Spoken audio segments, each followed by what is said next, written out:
In Mushigame, Mitsugu Tanaka and brother Yasuaki Tanaka of Mariju Koi Farm are on watch duty. A number of parent sets have been placed together on the farm in the hope that they will spawn during the night. However, these parents will all be artificially spawned. The parents are in show pools outside, and a microphone is connected to a speaker system in the office so the brothers can listen for the telltale sign of splashing to indicate that spawning and their evening's work has commenced.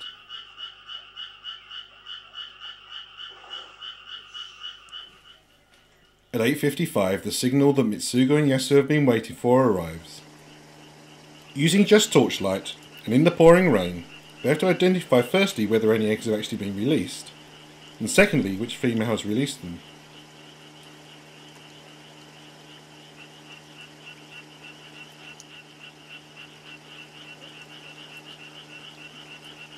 With the female identified, she is caught and moved to a separate tank. Obviously they don't want her to continue spawning naturally.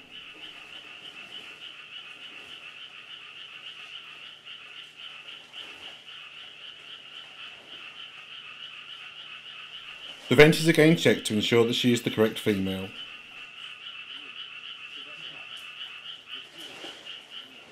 She has to be left for 1 hour for her eggs to loosen, so they can be stripped more easily by hand.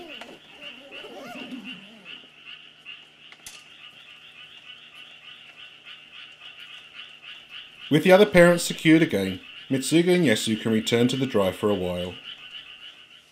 Shigeo Tanaka is one of the pioneers of spawning koi artificially.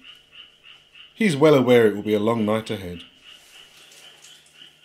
After 1 hour has elapsed, the female is brought inside and anaesthetised.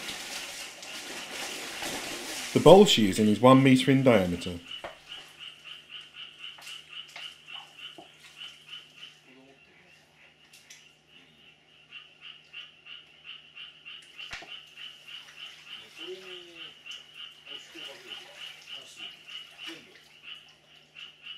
Outside, another female, a Tencho Kohaku, has started to spawn as well, and is also moved into isolation.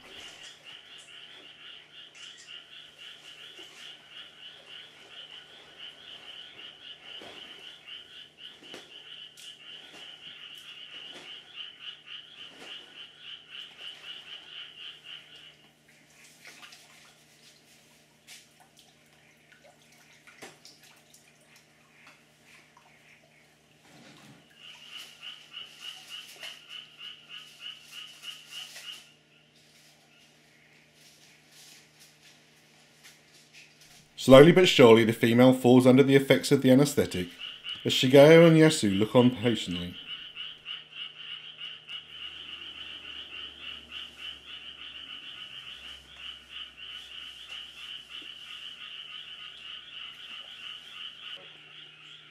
Finally she succumbs and is wrapped carefully in a towel.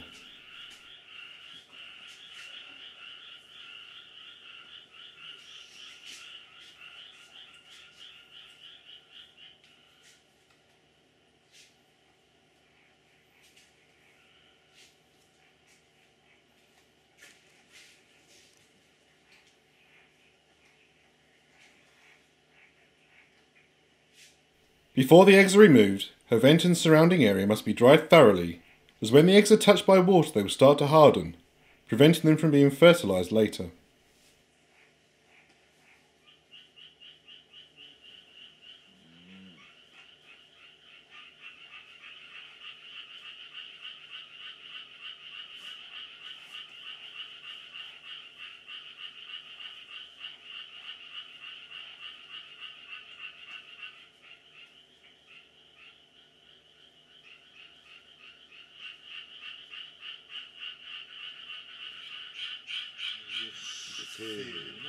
When the female is turned the right way up, the eggs freely flow from her vent into the metal bowl.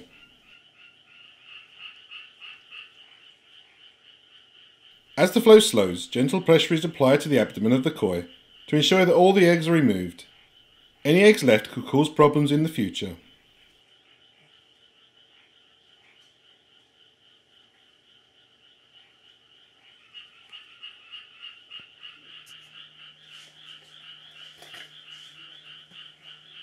"780 grams is approximately 400,000 eggs.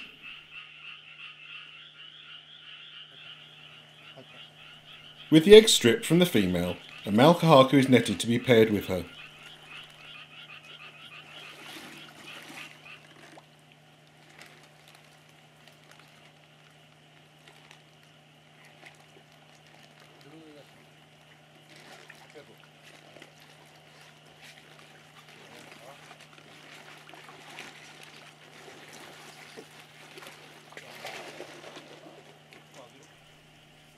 At the same time, another female has started to release eggs.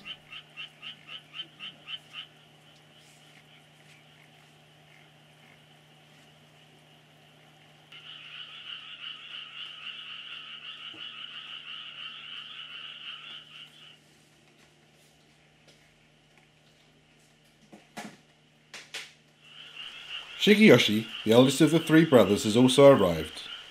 All members of the family are involved in the spawning process.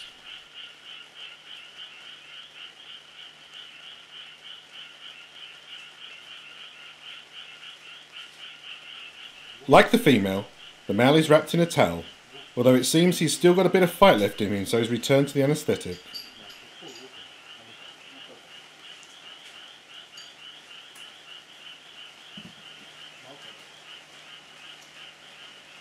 When finally ready, the vent and surrounding area is again dried to prevent water contamination.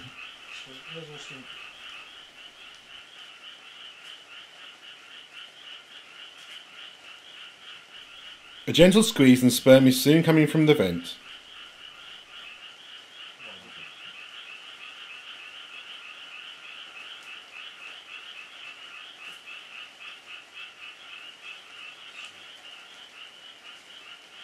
As the sperm comes out, it is sucked up into a syringe.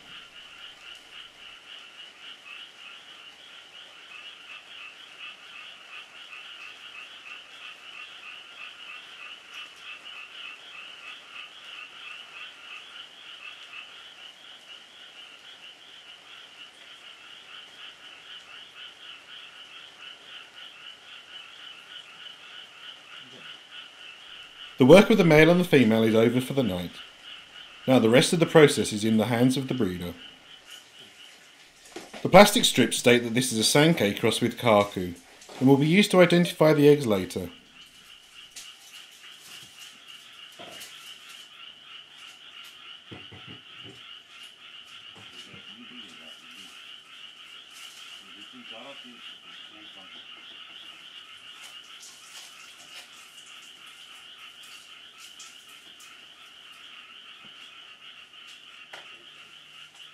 The eggs are placed in the metal cup, which already contains a measure of sperm mixed with ringer solution.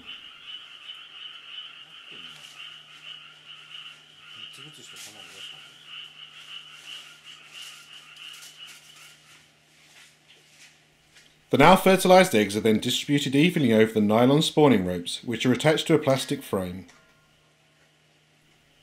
The eggs are sticky and fix themselves immediately to the fine hairs of the spawning ropes.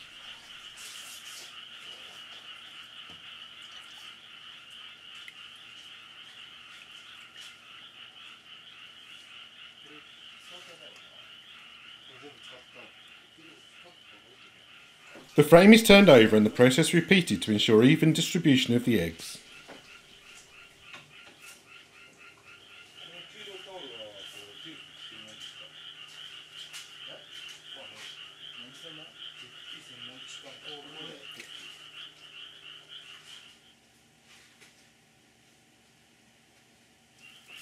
The plastic strip is attached to the frame to identify it.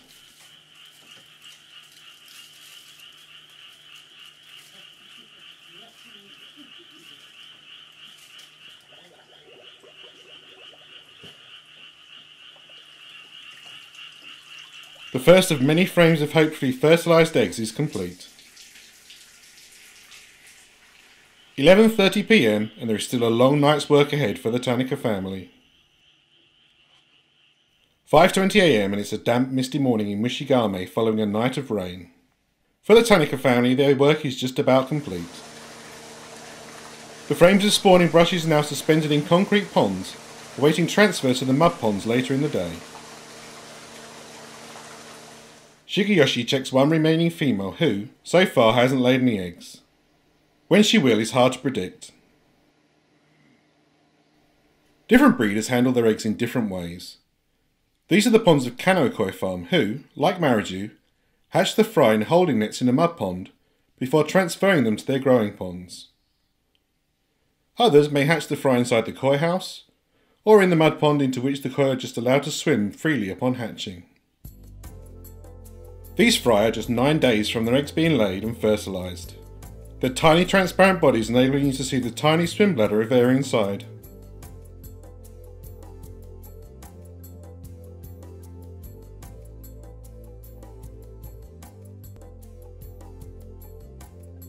Even at this size and age, the selection process of some varieties commences. All over the mountains you can find people, young and old, men and women, dipping plastic tubes into the water. This is Kuroko Senbetsu, or selection.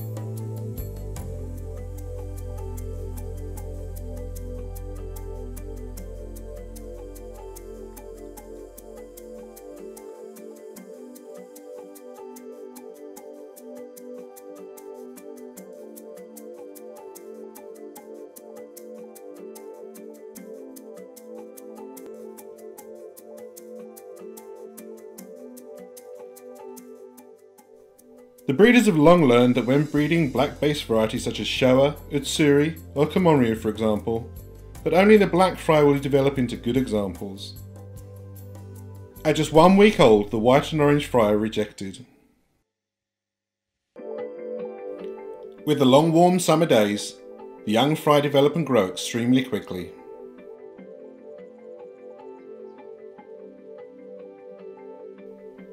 At just 18 days old, these young show are extremely active feeders. Already their pigmentation is starting to develop.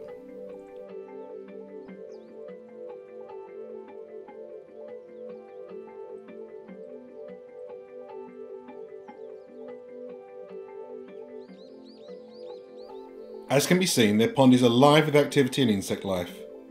Tiny Daphnia being their staple diet, supplemented with powdered artificial food.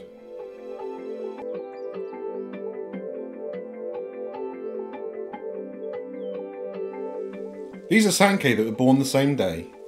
Their patterns are becoming apparent, although some clearly lack the requisite sumi needed on Sankei.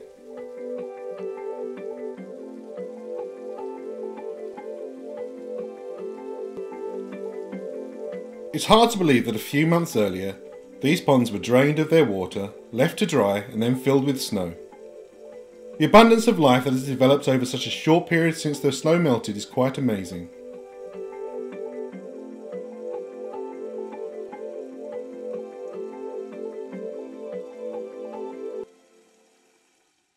Above water, life is abundant too.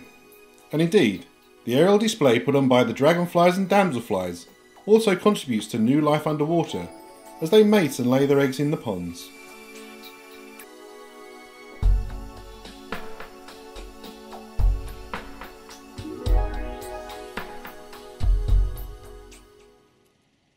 Above lays an aerial predator, a predator for whom the many mud ponds prove a rich hunting ground.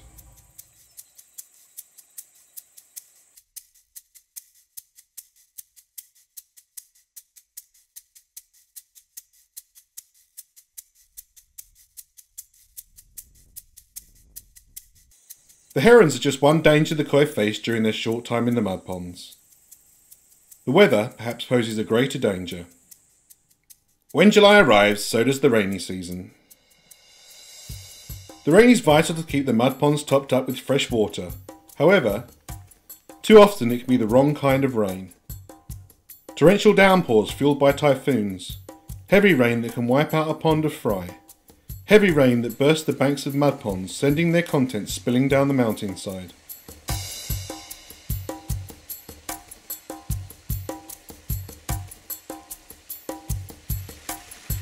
These Sankei fry have survived all natural danger and disaster so far, and are now around 6 weeks old. They are the same ones we saw earlier.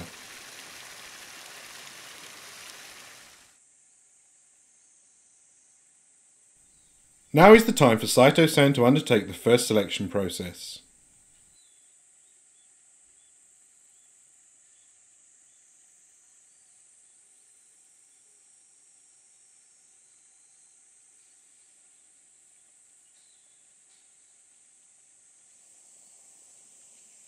Saito-san is assisted in netting the pond by his younger brother, and also by Norwegian koi dealer Arne Christian Mellem, who is visiting Japan to experience the summer season.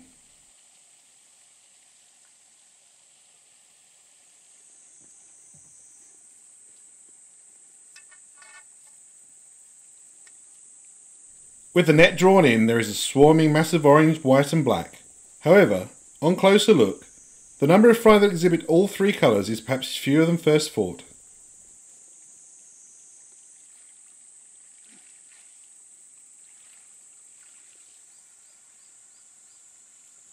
Sankei is considered by many to be perhaps the hardest variety to breed, and, already at an early stage, it's clear that the number will reduce somewhat when the selection is completed. At this early stage, the requirement is that the koi should exhibit all three colours: red, albeit orange really now, white and black. However, too much black is undesirable.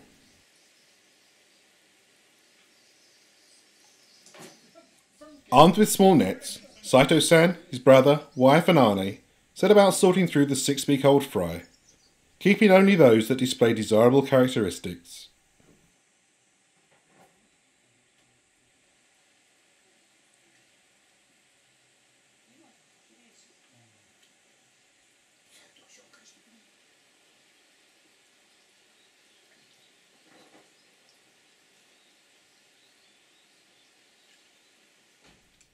This is a small number of the sankei kept from the selection process, but will be returned to the mud ponds to continue growing.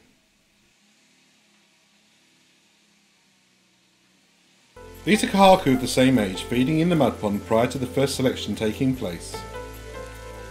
As you can see, some are completely red, akamuji, or all white, shiramuji.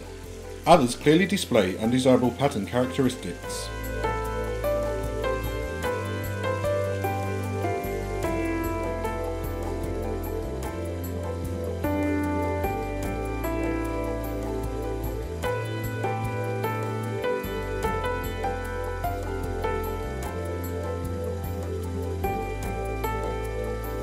Here we see some of the same kahaku after the first selection process has taken place.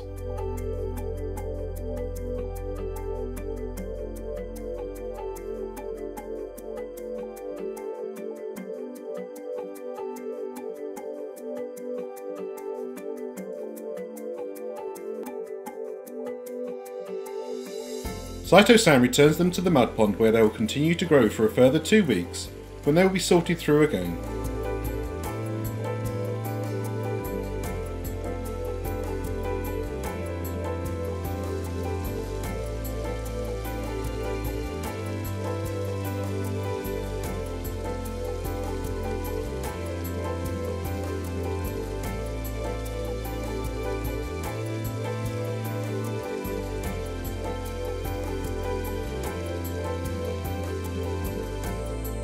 As the day draws to a close, Saito-san makes his daily visit to his mud ponds to check and feed the koi. Even though the ponds have automatic feeders, they still need to be checked on a daily basis.